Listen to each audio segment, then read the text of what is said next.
Eravipuram MLA Shri M നൗഷാദാണ് ഇന്ന് നമ്മളോടൊപ്പം ഉള്ളത്. കേരളത്തിലെ വളരെ സെൻസിറ്റീവായ നിയമസഭാ മണ്ഡലങ്ങളിലൊന്നാണ് ഇരവിപുരം.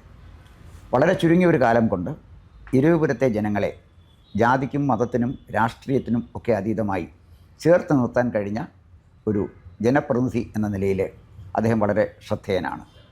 വളരെ ഹൃദ്യമായ പെരുമാറ്റം കൊണ്ടും അതുപോലെ തന്നെ ആളുകളെ സഹായിക്കുന്നതിൻ്റെ രാഷ്ട്രീയമായോ മതപരമായോ ജാതീയമായോ വേർതിരിവുകളൊന്നും നോക്കാതെ സഹായിക്കുന്ന ഒരു നിയമസഭാ സാമാജികൻ എന്ന നിലയിലും ചുരുങ്ങിയ കാലം കൊണ്ട് അദ്ദേഹത്തിന് ഇരവിപുരം മണ്ഡലത്തിൽ മാത്രമല്ല കൊല്ലം ജില്ലയിലും ആകമാനം അംഗീകാരം നേടാൻ കഴിഞ്ഞിട്ടുള്ള ഒരാളാണ്. അദ്ദേഹമാണ് ഇന്ന് നമ്മളോടൊപ്പം ഉള്ളത്. നമസ്കാരം സർ. നമസ്കാരം സർ. നിലമ്പൂർ തിരഞ്ഞെടുപ്പ് കഴിഞ്ഞു. 2021 LDF അധികാരത്തിൽ വരുമ്പോൾ 99 സീറ്റുണ്ടായിരുന്നു. 2026 വീണ്ടും ഒരു നിയമസഭാ തെരഞ്ഞെടുപ്പിനെ നേരിടാൻ പോകുമ്പോൾ അത് 98 കുറഞ്ഞു.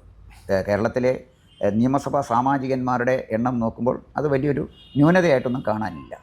പക്ഷേ 2026 തിരഞ്ഞെടുപ്പ് LDFന് കനത്ത വെല്ലുവിളി ഉയർത്തുന്ന ഒന്നായിരിക്കും എന്നാണ് UDFും അതുപോലെ തന്നെ ചില നിരീക്ഷകരും അഭിപ്രായപ്പെടുന്നത്. എന്താണ് അങ്ങയുടെ അഭിപ്രായം? അല്ല, 2021 തെരഞ്ഞെടുപ്പിലും ഇത് തന്നെയാണ് പറഞ്ഞത്. കാരണം LDF അധികാരത്തിൽ വരുന്ന പ്രശ്നമേ ഇല്ല. അതിനു മുമ്പ് ആ തെരഞ്ഞെടുപ്പിന് മുമ്പുണ്ടാക്കിയ കോലാഹലങ്ങളൊക്കെ നമുക്കറിയാമല്ലോ. സ്വർണ്ണക്കള്ളക്കടത്തിൻ്റെ പേരിലോ ഒക്കെ പറഞ്ഞിട്ട് നാട്ടിൽ ഒരുപാട് കുപ്രചരണങ്ങൾ നടക്കുകയുണ്ടായി. അതിനെ അതിജീവിച്ചുകൊണ്ടാണ് LDF കേരളത്തിൻ്റെ ചരിത്രം തിരുത്തി കുറിച്ചുകൊണ്ട് വീണ്ടും അധികാരത്തിൽ വന്നു. ഇപ്പോൾ 2026 തെരഞ്ഞെടുപ്പിലേക്ക് പോകുമ്പോൾ എന്തിൻ്റെ പേരിലാണ് ജനങ്ങൾക്ക് വെറുപ്പുണ്ടാകേണ്ടത്? കാരണം സാധാരണ ജനങ്ങളുടെ ജീവിത പ്രശ്നങ്ങളെല്ലാം പരിഹരിക്കുന്നതിന് വേണ്ടിയിട്ടുള്ള ആത്മാർത്ഥമായ പരിശ്രമം നടത്തി അതിൽ വിജയിച്ചു കൊണ്ടിരിക്കുന്ന ഒരു ഗവൺമെൻറ്റാണ്. നമ്മുടെ ചിരകാല സ്വപ്നങ്ങളായിരുന്ന പദ്ധതികളെല്ലാം ഇന്ന് യാഥാർത്ഥ്യമാവുകയാണ്. പതിറ്റാണ്ടുകളോളം പേപ്പറുകളിൽ ഉറങ്ങിയിരുന്ന പദ്ധതികൾ ഇന്ന് യാഥാർത്ഥ്യമാവുകയാണ്. അത് ജനം നേരിട്ട് കാണുകയാണ്. പിന്നെ നിലമ്പൂർ ഉപതെരഞ്ഞെടുപ്പിൽ പരാജയം എന്ന് നിങ്ങൾ പറയുമ്പോൾ അവിടെ 2021 കിട്ടിയ വോട്ട് ഈ 25 UDFന് കിട്ടിയിട്ടില്ല. ആ കണക്കാരും പറയുന്നില്ല. 2021 തെരഞ്ഞെടുപ്പിൽ UDF സ്ഥാനാർത്ഥിയായി പ്രകാശ് മത്സരിച്ചപ്പോൾ ലഭിച്ച വോട്ട് ഇപ്പോൾ ഈ ഉപതെരഞ്ഞെടുപ്പായിട്ട് പോലും ആ വോട്ട് പോലും നേടാൻ കഴിഞ്ഞിട്ടില്ല. എന്നാൽ 11,000 വോട്ടിന് LDF പരാജയപ്പെട്ടു. അവിടെ ഞങ്ങൾക്ക് ഒറ്റയ്ക്ക് ജയിക്കാൻ കഴിയില്ല എന്ന സാഹചര്യം ഉണ്ടായതുകൊണ്ടാണല്ലോ നമ്മൾ മറ്റു വിഭാഗങ്ങളിൽ നിന്നുകൂടി വോട്ട് ലഭ്യമാക്കാൻ കഴിയുന്ന തരത്തിലുള്ള സ്വതന്ത്രന്മാരെ മത്സരിപ്പിക്കുന്നത്. അങ്ങനെ 2 തവണയായി അവിടെ സ്വതന്ത്രനായി മത്സരിച്ച് ജയിച്ചു. ആ ജയിച്ചയാൾ ഇപ്പം നമ്മളോടൊപ്പം ഇല്ല. ഒരു ഘടകം പോയില്ലേ? ഒരു ഘടകം പോയി. UDFിലേക്ക് പല ഘടകങ്ങളും വന്നു. കേരള രാഷ്ട്രീയത്തിൽ ആരും അംഗീകരിക്കാത്ത LDFോ UDFോ മുൻകാലങ്ങളിൽ അത് അംഗീകരിക്കാത്ത ജമാഅത്തെ ഇസ്ലാമിയെ പോലുള്ള സംഘടനകളെയും പരസ്യമായി കൂട്ടിച്ചേർത്തിട്ടും അവർക്ക് 2021 വോട്ട് സ്കോർ ചെയ്യാൻ കഴിഞ്ഞിട്ടില്ല. അത് നൽകുന്ന സൂചന എന്താണ്? LDFനെ സംബന്ധിച്ചിടത്തോളം ഇവിടെ 11,000 വോട്ടിൻ്റെ കുറവല്ലേ വന്നിട്ടുള്ളൂ. അപ്പോൾ 9 വർഷക്കാലമായി ജനങ്ങളോടൊപ്പം നിൽക്കുന്ന അവിടെ MLA ആയിരിക്കുന്ന ഒരാൾ, അയാൾക്ക് കൂടുതൽ ബന്ധങ്ങളും LDFുമായിട്ടാണല്ലോ സ്വാഭാവികമായും LDFിൻ്റെ MLA എന്നുള്ള അർത്ഥത്തിൽ. അതുപോലെ ഇപ്പോൾ ഗവൺമെൻറ്റാണ് ഈ വികസന പ്രവർത്തനങ്ങൾക്കെല്ലാം നേതൃത്വം നൽകുന്നതും ഫണ്ട് അനുവദിക്കുന്നതുമെല്ലാം ഗവൺമെൻറ്റാണ്. പക്ഷേ ജനങ്ങളുടെ മുമ്പിൽ അത് ആരിൽ കൂടിയാണ് പ്രതിഫലിക്കുക? സ്വാഭാവികമായും അവിടുത്തെ ജനപ്രതിനിധിയിൽ കൂടിയാണല്ലോ. അപ്പോൾ താങ്കൾ തന്നെ സൂചിപ്പിച്ചതുപോലെ ഇപ്പോൾ എൻ്റെ മണ്ഡലത്തിൽ ചിരകാല സ്വപ്നങ്ങളായിരുന്ന പല പദ്ധതികളും യാഥാർത്ഥ്യമാക്കി എടുക്കുവാൻ കഴിഞ്ഞിട്ടുണ്ട്.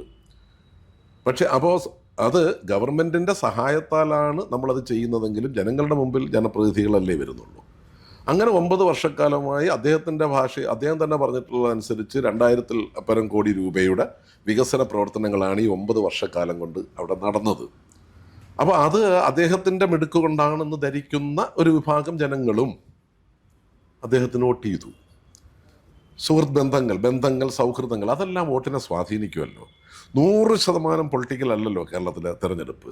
നിൽക്കുന്ന സ്ഥാനാർത്ഥികളെയൊക്കെ ആശ്രയിച്ച് ഏറ്റക്കുറച്ചിലുകളുണ്ടാവും. പിന്നെ ഞാൻ പറഞ്ഞ ഞങ്ങൾക്ക് ഒരു വർഷത്തിന് മുമ്പ് നടന്ന പാർലമെൻറ്റ് തെരഞ്ഞെടുപ്പിൽ കിട്ടിയതിൻ്റെ ഇരട്ടിയിലധികം വോട്ട് 29,000 എന്നാണ് എൻ്റെ ഓർമ്മ. 30 തികച്ചില്ല ഇല്ലേ? ഇപ്പോൾ 66,000 ഒരു വർഷം മുമ്പ് UDF വോട്ട് ചെയ്ത വോട്ടർമാർ LDF വോട്ട് ചെയ്തതുകൊണ്ടാണല്ലോ ഈ വോട്ട് വർധന ഉണ്ടായത്. അപ്പോൾ നിലമ്പൂർ ഉപതെരഞ്ഞെടുപ്പിൽ അവരുടെ നിലവിൽ ഞങ്ങളോടൊപ്പം നിന്നിരുന്ന ആളും കൂടെ അപ്പുറത്തോട്ടേക്ക് പോയപ്പോൾ സ്വാഭാവികമായിട്ട് ആ വോട്ട് വിഘടിച്ചു പോയി. അതിൻ്റെ ഭാഗമായി സാങ്കേതികമായി അവർ വിജയിച്ചു. അപ്പോൾ അതിലൊറ്റ വാക്കിൽ പറഞ്ഞാൽ UDF അമിതമായി ആഹ്ലാദിക്കാനോ LDF നിരാശപ്പെടാനോ ഉള്ള കാര്യം ഉപതെരഞ്ഞെടുപ്പ് ഫലത്തെ സൂക്ഷ്മമായി വിലയിരുത്തുമ്പോൾ ഇല്ല. സാർ, അവിടെയുള്ള ഒരു ചെറിയ പ്രശ്നം താങ്കൾ സൂചിപ്പിച്ചതുപോലെ നിലമ്പൂർ തിരഞ്ഞെടുപ്പിൽ LDF വോട്ടിൽ വലിയ കുഴപ്പമൊന്നും സംഭവിച്ചിട്ടില്ല എന്നാണ് അങ്ങ് പറഞ്ഞത്. അത് ശരിയാണ്. പക്ഷേ നിലമ്പൂരിനൊരു പ്രത്യേകതയുണ്ട്. കുഞ്ഞാലിയുടെ നാടാണ് നിലമ്പൂർ. കുഞ്ഞാലിയെ അറിയപ്പെട്ടിരുന്നത് സഖാവെന്നാണ്. പി കൃഷ്ണപിള്ളയെ നമ്മളൊക്കെ അറിയുമ്പോൾ കുഞ്ഞാലി അവിടുത്തെ നാട്ടുകാർ വിളിക്കുന്നത് സഖാവെന്നാണ്. അപ്പോൾ കുഞ്ഞാലി അടിത്തറ പാകിയ ഒരു കമ്മ്യൂണിസ്റ്റ് പ്രസ്ഥാനമാണ് എന്തായാലും ശരി. അതിൻ്റെ തുടർച്ചയാണ് ഇപ്പം നിലമ്പൂരിലുള്ളത്. അതങ്ങനെ നിഷേധിക്കുമെന്ന് എനിക്ക് തോന്നുന്നില്ല. രണ്ടാമത്തെ കാര്യം എന്താണെന്ന് വെച്ചാൽ നിലമ്പൂരിൽ പോൾ ചെയ്ത വോട്ടിൻ്റെ 55% ഗവൺമെൻറ്റിനെതിരായിരുന്നു. അതായത് PV അൻവറിൻ്റെയും ആര്യാടൻ ഷൗക്കത്തിൻ്റെയും വോട്ട് കൂട്ടുമ്പോൾ 55% വോട്ട് LDF എതിരായിരുന്നു. അപ്പോൾ ഒരു പരിധിവരെ ഒരു ആൻറ്റി ഇൻകുംബൻസി നിലമ്പൂരിൽ ഉണ്ടായിട്ടുണ്ടോ?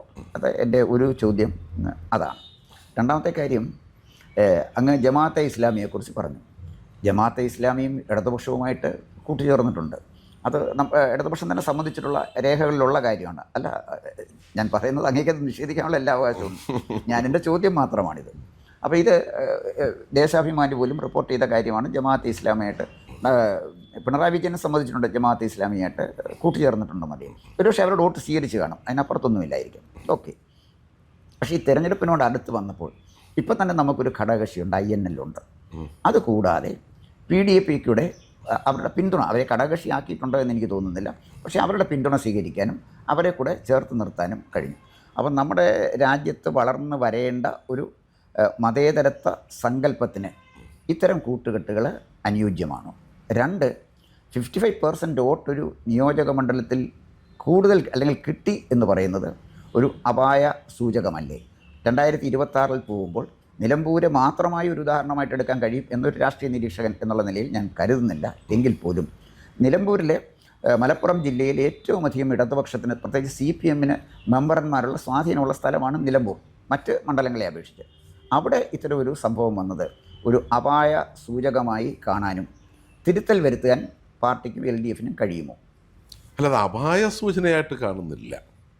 പിന്നെ താങ്കൾ പറഞ്ഞ ജമാഅത്തെ ഇസ്ലാമിയുമായിട്ട് ഞങ്ങൾ രാഷ്ട്രീയ സഖ്യം ഉണ്ടാക്കിയിട്ടേയില്ല.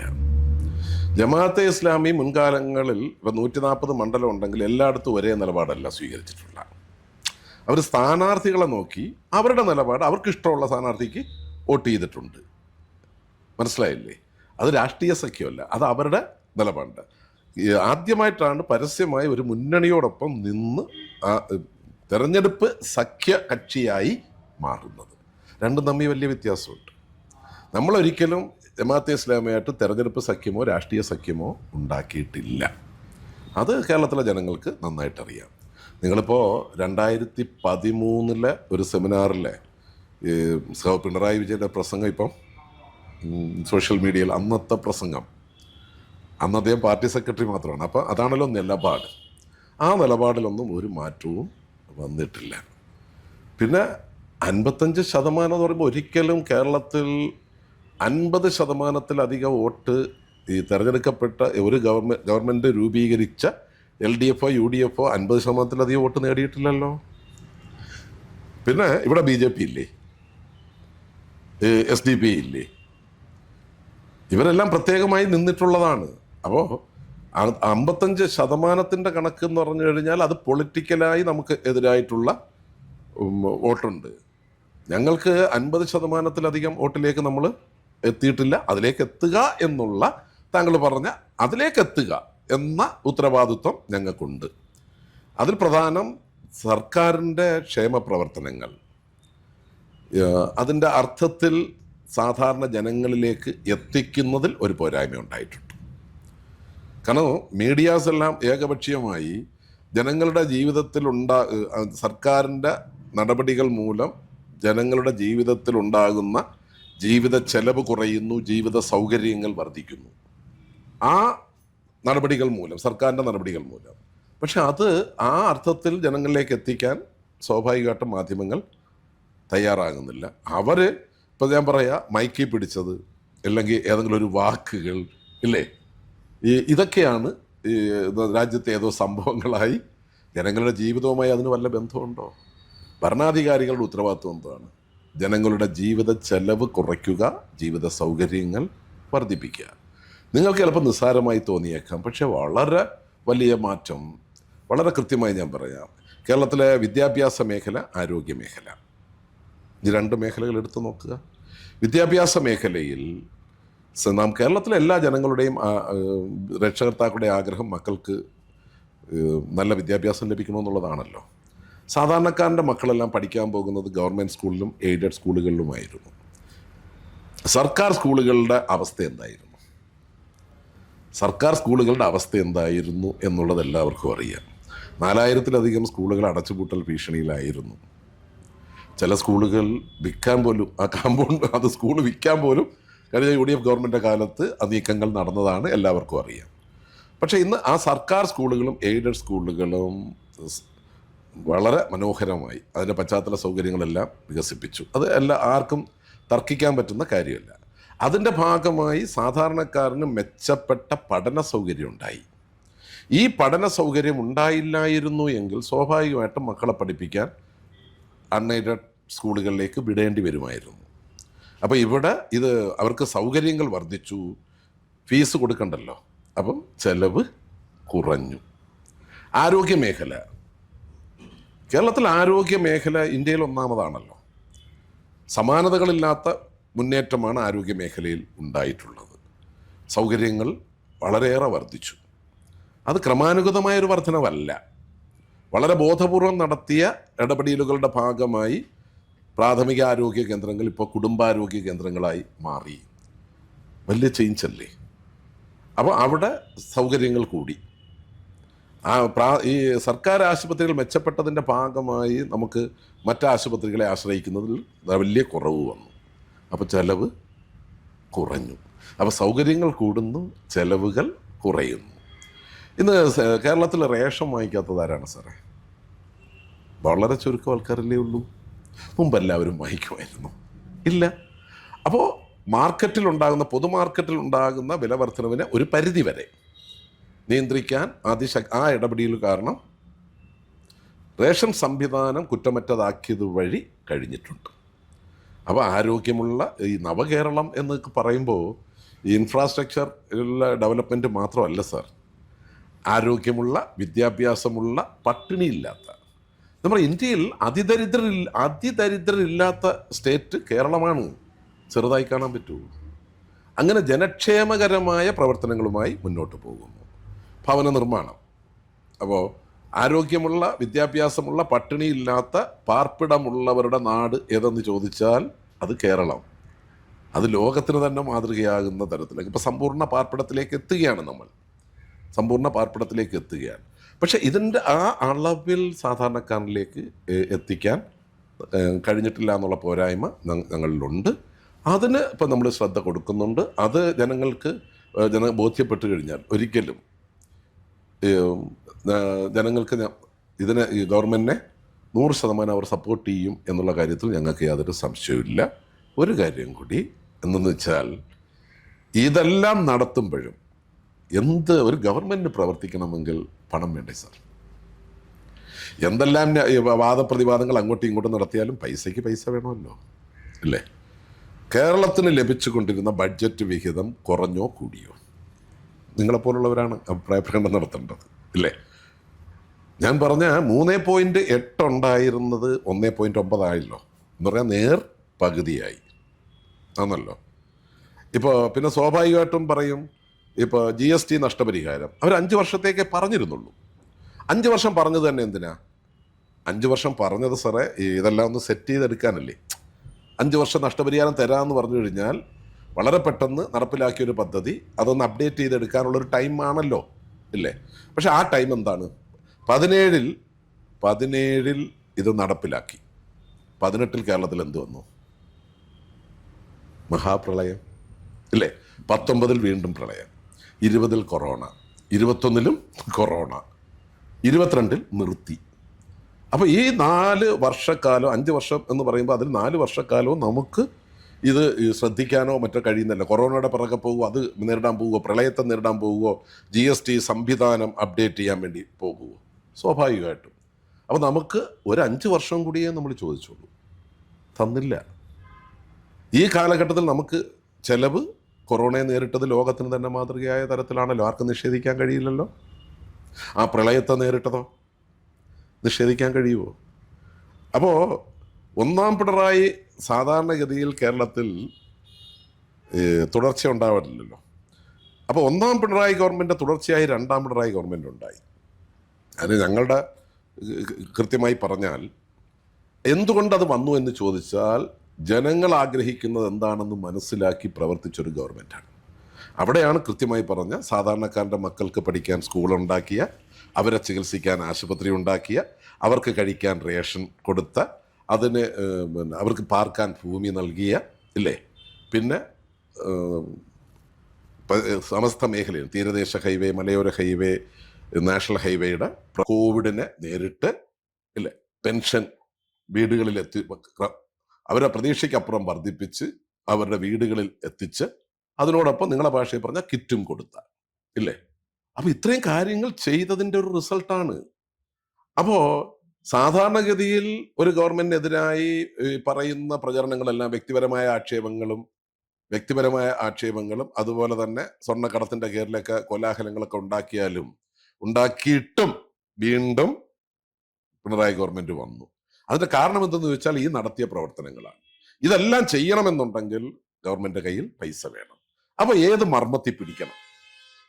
അതിന്റെ ഭാഗമായി പൊളിറ്റിക്കലായിട്ടാണ് സർ ഈ സെൻട്രൽ ഗവൺമെന്റ് കടമെടുക്കാൻ പോലും അനുവാദം തരാത്ത തരത്തിൽ, അതിന്റെ വിശദാംശങ്ങൾ ഞാൻ പോവുകയല്ല, ആ തരത്തിൽ ബുദ്ധിമുട്ടിക്കുന്നു. ആ ബുദ്ധിമുട്ടുകളെ അതിജീവിച്ചുകൊണ്ടാണ് ഇപ്പോൾ പെൻഷൻ മാസം തോറും സാമൂഹ്യ സുരക്ഷാ പെൻഷൻ കിട്ടും എന്നുള്ളത് കേരളീയരുടെ ഒരു സ്വപ്നം മാത്രമായിരുന്നല്ലോ സാർ. അത് യാഥാർത്ഥ്യമായില്ലേ? നാഷണൽ ഹൈവേ യാഥാർത്ഥ്യമായില്ലേ? ഗെയിൽ പൈപ്പ് ലൈൻ യാഥാർത്ഥ്യമായില്ലേ? തീരദേശ ഹൈവേ യാഥാർത്ഥ്യമാവുകയല്ലേ? പല റീച്ചുകളും പൂർത്തിയായല്ലോ, അല്ലേ? മലയോര ഹൈവേ പല റീച്ചുകളും പൂർത്തിയായല്ലോ. അപ്പോൾ ഈ തരത്തില് നടത്തിയിട്ടുള്ള വികസന പ്രവർത്തനങ്ങളും ക്ഷേമ പ്രവർത്തനങ്ങളും നേരിടുമ്പോഴും ഗവൺമെന്റിനെതിരായി പുകമറകൾ സൃഷ്ടിക്കുക എന്നുള്ളതിനപ്പുറത്തേക്ക് ഞാൻ പറയുക വളരെ കൃത്യമായി എവിഡൻസോട് കൂടിയിട്ടുള്ള ഒരു ആക്ഷേപം ഉന്നയിക്കാൻ പോലും, കാരണം അങ്ങനെ ഉന്നയിക്കാൻ കഴിയില്ല, കാരണം അതിന് സ്കോപ്പില്ല. അങ്ങനെ ആക്ഷേപം ഉണ്ടാകുന്ന തരത്തിലല്ല ഈ ഗവൺമെന്റ് പ്രവർത്തിച്ചു പോകുന്നത്. അതുകൊണ്ട് തന്നെ തുടരും എന്നുള്ള കാര്യത്തിൽ ഞങ്ങളെ സംബന്ധിച്ചിടത്തോളം സംശയമില്ല. പക്ഷെ കൂടുതൽ ജനങ്ങളിലേക്ക് കുറച്ചുകൂടി ഇറങ്ങിച്ചെല്ലണം, അവരുമായി ഇഴുകിച്ചേരണം. കൂടുതൽ വാർത്തകളും വിശേഷങ്ങളും നേരിട്ട് ലഭിക്കാൻ ജനങ്ങളിൽ നിന്ന് ജനങ്ങളിലേക്ക് ജനഭൂമി ന്യൂസ് സബ്സ്ക്രൈബ് ചെയ്യൂ. ബെൽ ബട്ടൺ അമർത്താനും മറക്കരുത്.